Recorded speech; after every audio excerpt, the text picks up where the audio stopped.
Welcome to another special Advent episode of Stories from the Workbench. I'm Pastor Dave Corll, and this is my shop of wonders. Now, shepherds have always been an important part of many Bible stories, but the Christmas story, well, they're front and center. Today, with some help from my talking dog, Bo, we're going to find out just what those shepherds saw and heard that first Christmas night.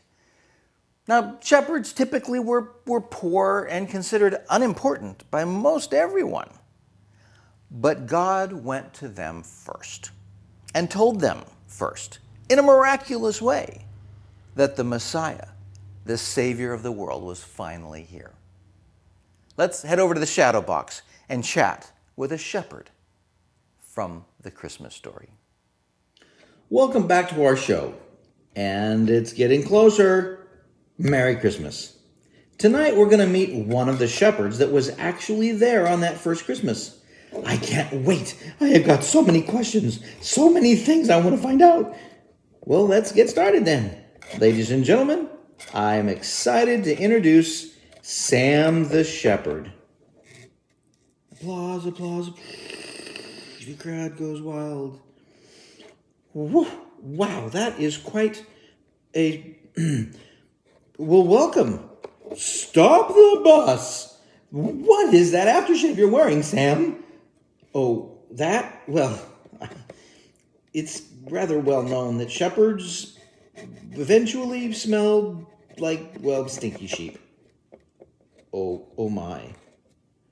Oh my heavens. That is the most wonderful scent. I smell sheep sweat with hints of shepherd sweat and some high notes of, is that eucalyptus? Yes, I think so. And of course, all over a foundation of sheepy droppings. Oh, yeah, that's kind of what I got too. I'm so sorry. It's a little bit of heaven to us, right? Yeah. So tell us about that first night in the fields outside of Bethlehem. Well, it was just like any other night. I was getting sleepy, starting to doze off, when it was like the sun popped out. It was so bright. It was Gabe. Gabe and I are friends. Stop. Let him talk. It was an angel. I thought my heart was going to burst. We were frozen in fear, but he told us, fear not. Oops, sorry. He told us, fear not, but his voice was so powerful, I got even more scared.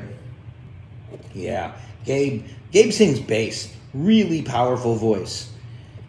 He told us to go look for the baby Messiah in a feeding trough in town. It was crazy. No one would put a baby in a feeding trough, especially not the Messiah. Then the choir. Tell us about the choir of angels. I love this part. As if one angel was not terrifying enough, the whole sky filled with them. They sang and I just stared and listened. I remember it like it was last night. It was the most beautiful thing I ever saw or heard. Then you went to find the baby? Yes, we went into town and we looked into every nook and cranny. Then we found him. He was wrapped up tight in a cloth, and sure enough, he was in a feeding trough. It's hard to write a song around a feeding trough, so we call it a manger. I have to tell you, that stable, it was a mess. It smelled so bad in there, you cannot imagine. I think I can. But there he was, sleeping in the manger. Mary was so tired. We told her about the angels. She smiled and praised God. She needed to hear that heaven opened up for her little boy. I'll never forget. Sam the Shepherd, thank you for coming to join us today. What a great story. Oh, my pleasure. Bo, why don't you take Sam and show him your toys outside? Ooh, good idea. Come on, Sam. I'll even dig up a couple of things for you to see.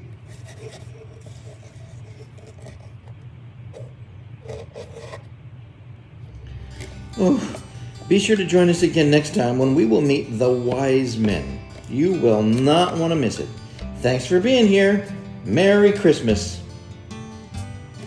Okay, Jerry, we need some air freshener in here now. Ivan, open some windows. I think my nose is burned.